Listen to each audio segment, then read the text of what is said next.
to the live line. Coach Bill Conley joins us. A little Buckeye chatter. Bill, before we get rolling on the Buckeyes, I got to ask the gamesmanship from Nick Bosa last night. You good with that kind of display?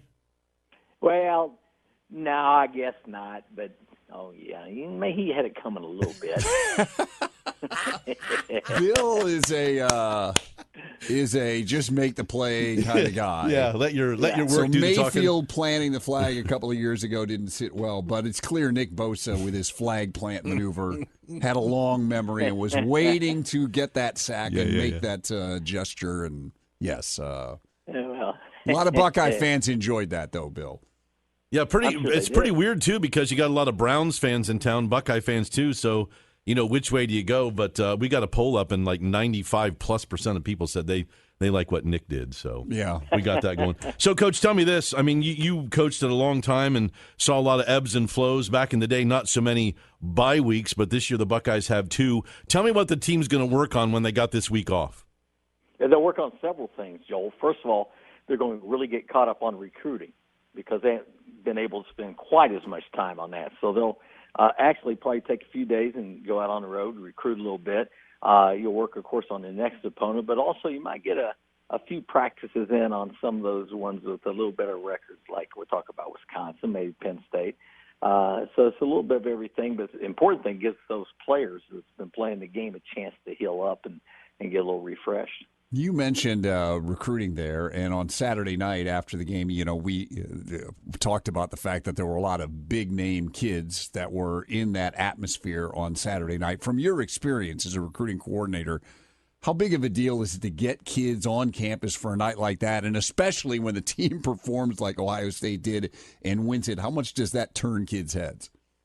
I think it's really important, man, because first of all, when I was coaching it's been over 10 years ago now you didn't have early signing period and right. all those things. So now you have a chance to get a kid in early and actually let him see the atmosphere on game day. I've recruited a kid from South Florida. I'm going to have to bring him up in December, first time he's ever seen snow. So it's a little bit different, and it's really good.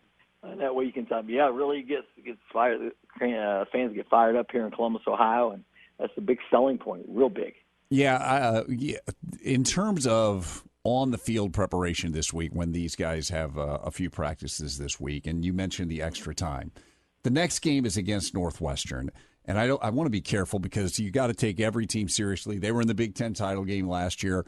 They're 1-4, but they're playing teams close, so I don't want to say that you can blow over them. Having said that, the next one is Wisconsin, which we know is huge. Do they focus a little bit, even though Northwestern's the next one, find some way to work on some Wisconsin stuff for 2 weeks down the road? Well, they will, but they might not let the players exactly know they're doing that. There's certain things you can throw in practice that, let's look at this defense today. We'll run some plays against it and that type of thing. But, yeah, they'll work on them a little bit for sure. But, again, Northwestern you can't take lightly. They've had plenty of success under Pat Fitzgerald, and they'll really give us a good game as hard as they can go. But the main thing, the coaches right now, in a week like this, you go back also to working on the basics and fundamentals.